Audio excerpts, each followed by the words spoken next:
다 같이 새벽 기도회 하나님께 드리겠습니다. 믿음이 없어 하나님의 약속을 의심하지 않고 믿음으로 견고하여져서 하나님께 영광을 돌리며 약속하신 그것을 또한 능히 이루실 줄을 확신하였으니 그러므로 그것이 그에게 의로 여겨졌느니라. 아멘. 다같이 찬송가 448장 부르겠습니다. 448장입니다.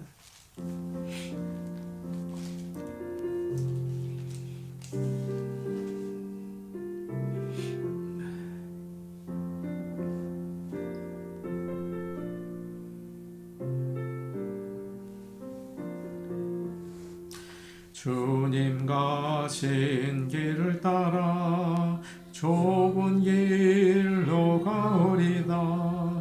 가기 좋은 넓은 길로 많은 사람 갈지라도 멸망으로 가는 길을 나는 가지 아니하고 주님 가신 영생의 길 좁은 길로 가오리다. 주님 가신 뒤를 따라 순종하며 가오리다. 많은 사람 믿음 없이 넓은 길로 갈지라도 멸망으로 가는 길을 가지 아니하고 주님 가신 생명의 길 좁은 길로 가오리다. 주님 가신 진실한 길 의의 길로 가오리다. 좁은 문과 좁은 길은 십자가의 길이오나 영생 영광 바라보며 천국 가는 길이오니 죽기까지 주님 가신 길을 따라가오리다. 찬송가 544장입니다. 544장입니다.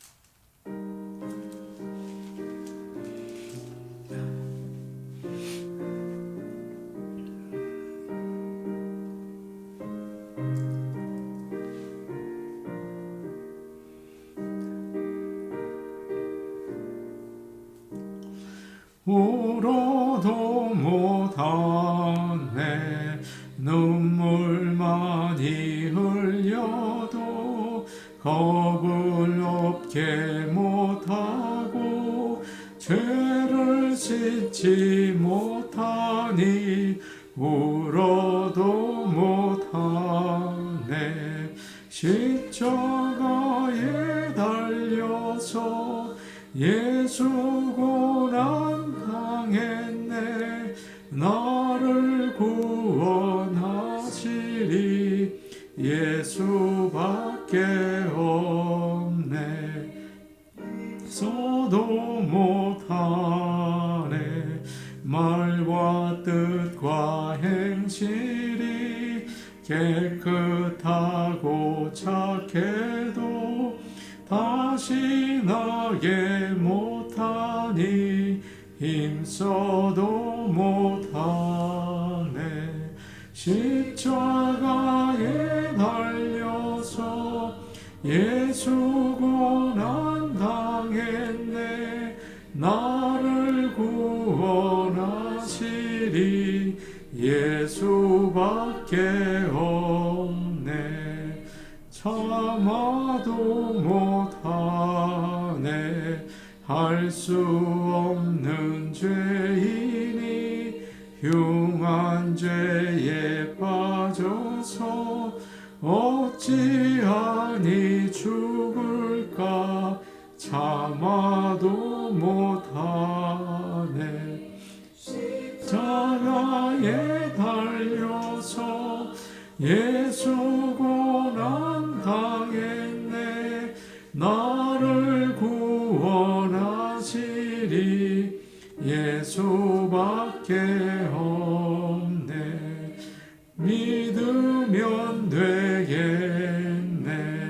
주 예수만 믿어서 그 은혜를 힘입고 오직 주께 나가면 영원 삶을 얻네. 십자가에 달려서 예수 고난 당했네. 를 구원하시리 예수밖에 없네. 하나님 말씀 같이 보겠습니다. 누가복음 5장 14절에서 20절 말씀입니다. 누가복음 5장 14절에서 20절 말씀입니다. 신약성경 96페이지에 있습니다. 누가복음 5장 14절에서 20절까지 말씀입니다. 이 말씀을 저희가 함께 읽겠습니다. 예수께서 그를 경고하시되 아무에게도 이르지 말고 가서 제사장에게 내 몸을 보이고 또 내가 깨끗하게 됨으로 인하여 모세가 명한 대로 예물을 드려 그에게 입증하라 하셨더니 예수의 소문이 더욱 퍼짐에 수많은 무리가 말씀도 듣고 자기 병도 고침을 받고자 하여 모여오되 예수는 물러가사 한적한 곳에서 기도하시니라. 하루는 가르치실 때에 갈릴리의 각 마을과 유대와 예루살렘에서 온 바리새인과 율법 교사들이 앉았는데 병을 고치는 주의 능력이 예수와 함께 하더라. 한 중풍병자를 사람들이 침상에 메고 와서 예수 앞에 들여놓고자 하였으나 무리 때문에 메고 들어갈 길을 얻지 못한지라. 지붕에 올라가 기와를 벗기고 병자를 침상째 무리 가운데로 예수 앞에 달아내리니 예수께서 그들의 믿음을 보시고 이르시되 이 사람아 내 죄사함을 받았느니라 하시니. 아멘. 지난 시간에 우리는 예수님께서 납병 환자를 깨끗하게 하신 말씀을 보았습니다. 그 부분을 좀 계속해서 보려고 합니다. 14절을 제가 보겠습니다. 예수께서 그를 경고하시되 아무에게도 이르지 말고 가서 제사장에게 내 몸을 보이고 또 내가 깨끗하게 됨으로 인하여 모세가 명한 대로 예물을 드려 그들에게 입증하라 하셨더니, 예수님은 깨끗함을 받은 납병 환자에게 아무에게도 말하지 말라고 명령하셨습니다. 그런데 이 사람이 그렇게 하지 않은 것 같아요. 그 밑에 15절을 보니까 예수의 소문이 더욱 퍼짐에 이런 말씀이 나오죠. 결과가 나오는 것입니다. 마가복음을 보면 이 사람이 예수님의 말씀에 불순종했다고 해요. 나가서 자기가 나은 것을 사람들에게 알려준 거죠. 그래서 사람들이 다 알게 되었다. 그렇게 성경은 이야기하고 있습니다. 예수님께서 아무에게도 말하지 말라고 하신 이유가 뭘까요? 참 궁금하더라고요. 아마 납병에서 나은 것을 영원히 아무에게도 말하지 말라, 그런 뜻은 아닌 것 같습니다. 조금 지나면 주위의 사람들이 다 알게 되지 않겠습니까? 이 사람은 왜 아무에게도 예수님이 말하지 말라고 하시는지 그 이유를 모른 것 같아요. 왜 그래야 하나? 거짓말도 아닌데 왜 사람들에게 내가 병에서 나았다는 얘기를 하지 말아야 하나? 예수님은 먼저 제사장에게 가서 말하는 것이 중요하다고 생각하셨습니다. 나병에서 나은 사람은 먼저 제사장에게 가서 나았다는 판정을 받아야 했죠. 사람들에게 가기 전에 말이에요. 그래야 이제 인정을 받고 사회로 돌아갈 수 있고 집으로 돌아갈 수 있는 것입니다. 그 절차를 따르라, 그렇게 하신 거예요. 또 예수님은 제사장들에게 예수님께서 율법을 완성하기 위해 오셨다는 것을 보여주기 원하셨죠. 납병 환자를 깨끗하게 하는 능력을 가진 메시아라는 사실도 알려주기를 원하셨어요. 또 다른 이유가 있습니다. 왜 사람들에게 알리라고 하지 않았을까?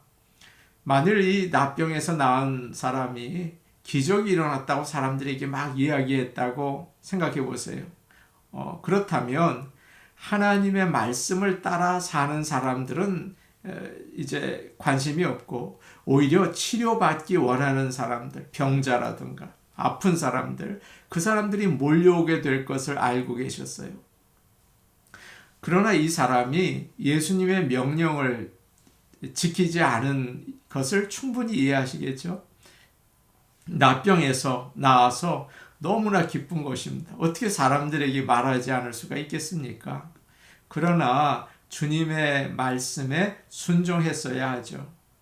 예수님이 엄히 경고했다고 마가복음에는 나와 있어요. 절대 다른 사람들에게 말하지 말아라. 그렇게 말씀하셨거든요. 그러나 이 사람은 예수님의 말씀에 순종하지 않고 자신의 감정에 따라서 행동했습니다. 좋으니까, 기쁘니까. 우리는 감정에 따라 움직일 때 주님의 말씀에 순종하기가 참 어려워요. 누구나 내 마음이 가는 대로 하고 싶죠. 내 감정에 따라 행동할 때가 많지 않습니까? 내가 하고 싶은 거, 봉사도 그래요. 내가 좋으니까 하는 거고, 감정에 따라 움직일 때가 많죠. 뿐만 아니라 지금 우리는 감정이 중요한 세상에 살고 있어요. 특별히 한국 사람들은 얼마나 감정적입니까? 기쁘면 웃고, 조금만 슬퍼도 막 울고, 또 마음에 안 맞으면 싸우고, 감정에 따라 움직일 때가 참 우리가 많은 것 같아요. 사람들에게 어떻게 교회에 나오게 됐느냐 이렇게 물어보면 보통 이렇게 대답을 합니다. 예배를 드리면서 특별히 찬양을 하면서 하나님이 함께 하시는 것을 느꼈다는 거예요. 그리고 기도를 하는데 너무 마음이 편안하고 너무 마음이 기뻤다. 그렇게 얘기를 합니다. 이 교회에 성령께서 함께 하시는 것을 내가 느꼈습니다. 그런 이야기를 참 많이 하세요. 그런데 얼마 지나서 어려움이 오면 또 이렇게 말을 합니다. 전에처럼 예배 시간에 하나님의 임재를 제가 느끼지 못해요. 찬양을 해도 기도를 해도 아무 느낌이 없어요. 그렇게 얘기합니다. 뭡니까? 감정이죠. 다 감정에 따라서 기분에 따라서 변하는 것입니다. 하나님의 말씀에 대해서 자세히 배우고 깨닫고 그러지 못할 때는 순종하려는 자세를 가질 수가 없어요. 기억하시기 바랍니다. 감정에 따라 신앙생활을 하면 주님께 순종하지 못하게 됩니다. 그러면 우리는 어떻게 살아야 될까요? 오늘 예수님은 이 납병에서 나온 환자에게 성경 말씀을 가지고 명령을 내리셨어요. 레위기 14장에 나오는 말씀이거든요. 납병 환자가 병에서 나오면 따라야 하는 정결 과정이 있는데 하나님의 말씀이에요. 그것을 따라야 한다. 그 과정을 따를 때에 내가 얼마나 더러웠고 또 하나님은 얼마나 거룩하시고 능력이 있으신지 깨닫게 된다는 거죠. 비록 하나님의 말씀 그 뒤에 숨겨져 있는 그 뜻을 다 이해할 수 없을지 몰라요. 그러나 우리가 순종할 때 복을 받게 되고 순종할 때 더 나은 믿음으로 자랄 수 있게 되는 것입니다. 15절 말씀 우리 같이 보겠습니다. 15절 말씀입니다. 함께 보십니다. 시작. 예수의 소문이 더욱 퍼짐에 수많은 무리가 말씀도 듣고 자기 병도 고침을 받고자 하여 모여오되 16절도 볼게요. 예수는 물러가사 한적한 곳에서 기도하시니라. 예수님의 인기가 더 많아졌어요. 그래서 사람들에게 말씀을 전하고 병을 고치는 시간이 점점 늘어나게 되었죠. 그러면 예수님께서 잠도 충분히 주무시고 운동도 하고 잘 드시고 그래야 하지 않겠습니까? 주님 어떻게 하셨어요? 16절을 보니까 예수님은 물러가사 한적한 곳에서 기도하셨다라고 말씀하고 있습니다. 무엇을 해야 하는지, 어떻게 해야 하는지 알기 위해서 하나님께 기도하셨다는 거예요. 사역의 목적을 다시 확인하시는 거죠. 예수님은 바쁜 일정 가운데에서도 기도하기 위해서 꼭 시간을 내셨습니다. 여러분이나 저나 마찬가지죠. 우리는 매일 생각보다 바쁘게 지냅니다. 해야 할 일들이 많이 있어요. 그러다 보면 효율적으로 시간을 사용하고 일을 처리하기 위해서 내가 생각한 대로, 내 계획대로, 내 감정대로 빨리빨리 처리하려고 합니다. 하나님의 뜻은 생각도 못할 때가 참 많죠. 그러나 예수님께서 나병과 같은 나의 죄를 씻어주셨다면 어떻게 살아야 될까요? 예수님의 말씀에 전적으로 순종하는 생활을 해야 되지 않겠습니까? 그러기 위해서 하나님께 기도하면서 하나님의 뜻을 알고 그분의 말씀을 들어야 하는 것입니다. 오늘도 우리가 꼭 기도의 시간을 소중히 여기고 하나님께 무릎 꿇는 저와 여러분 되기를 원합니다. 17절 말씀을 우리 같이 보겠습니다. 17절입니다. 시작. 하루는 가르치실 때에 갈릴리의 각 마을과 유대와 예루살렘에서 온 바리새인과 율법 교사들이 앉았는데 병을 고치는 주의 능력이 예수와 함께 하더라. 우리가 잘 아는 말씀입니다. 얼마 전에 주일 예배 시간에 들은 말씀이기도 하죠. 하루는 가르치실 때에, 언제인지는 모르는데 예수님께서 가버나움에 계실 때예요. 예수님의 사역은 비슷합니다. 가장 먼저 가르치시죠. 하나님 나라를 전하세요. 오늘 말씀을 보니까 회당은 아니고요. 어느 집에서 말씀을 가르치시고 계셨습니다. 많은 사람들이 모여들었어요. 그 집에 가득 찼습니다. 아마 큰 집이었던 것 같아요. 그런데 어떤 사람들이 침대에 누운 중풍병자를 데리고 온 거예요. 중풍이 너무 심해서 움직이지도 못하는 사람입니다. 그런데 집에 사람들이 너무 많아서 들어갈 수 없잖아요. 다음에 오자. 하나님의 뜻이 아닌가 보다. 가자. 그럴 수도 있을 텐데, 그러나 이 사람들은 이런 기회가 다시는 오지 않아. 이제 우리 지붕으로 올라가서 뚫고 침대를 내리자. 정말 놀라운 생각이죠. 대단한 사람들이에요. 빠르게 움직였습니다. 움직이지 못하는 사람을 예수님께 데려오려면 그렇게 쉽지 않죠. 모험을 감수해야 하는 거예요. 침대에 누워서 또 지붕까지 올라가고. 좋은 친구가 누구입니까? 예수님에게 인도하는 사람이에요.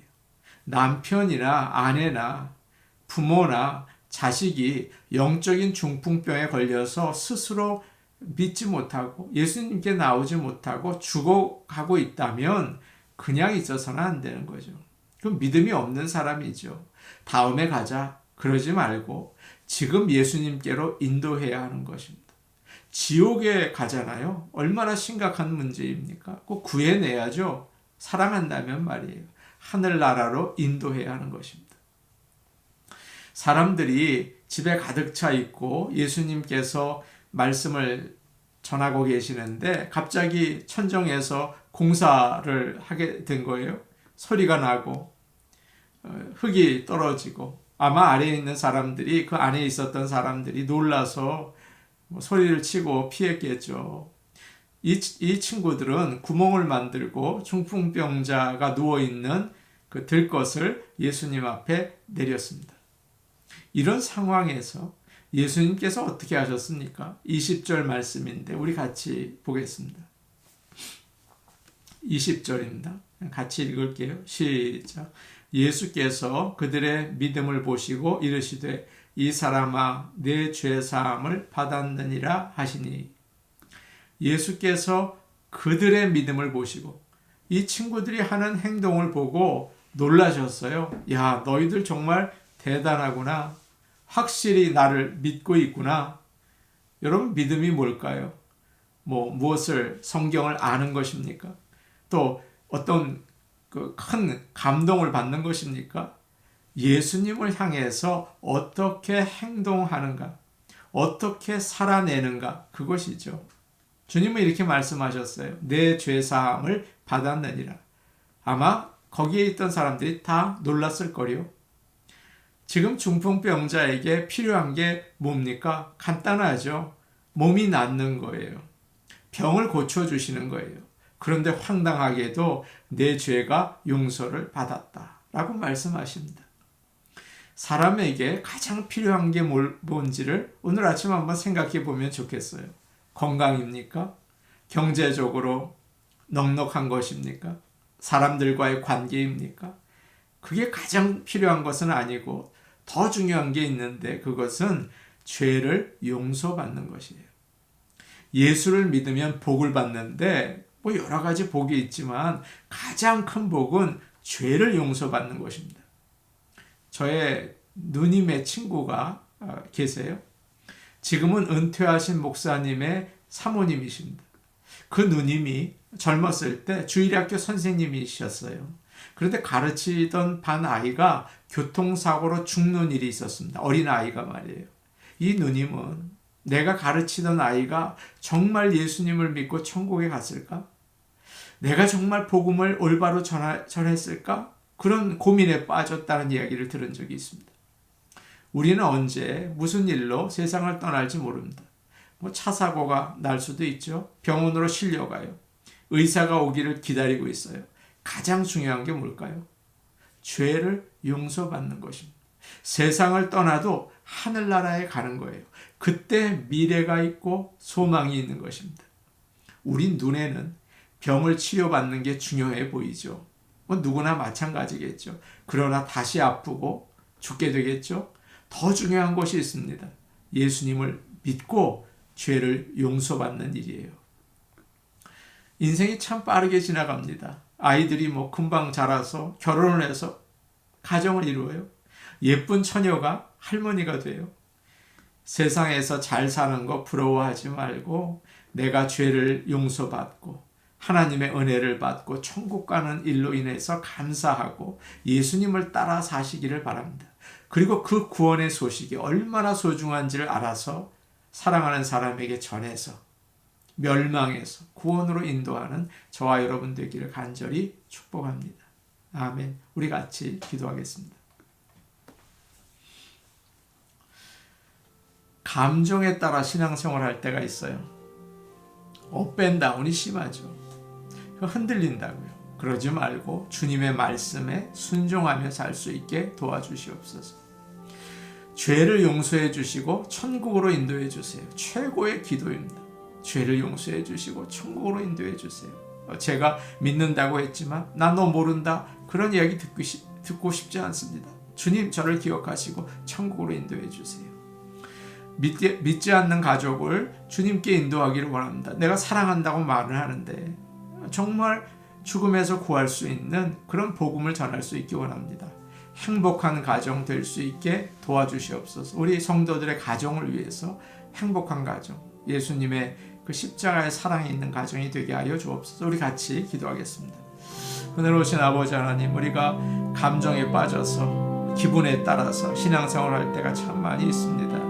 아버지 하나님, 그러나 예수님의 말씀을 알고 순종할 수 있게 도와주시옵소서. 주님의 말씀이 생명의 말씀인 것을 알고 순종할 수 있게 도와주시옵소서. 은혜로우신 아버지 하나님, 죄를 용서해 주셔서 예수님의 그 피의 공로를 의지합니다. 천국 갈 수 있게 하여 주시고 모든 성도들이 예수님의 그 십자가를 의지하고 천국 갈 수 있게 이 아침 도와주시옵소서.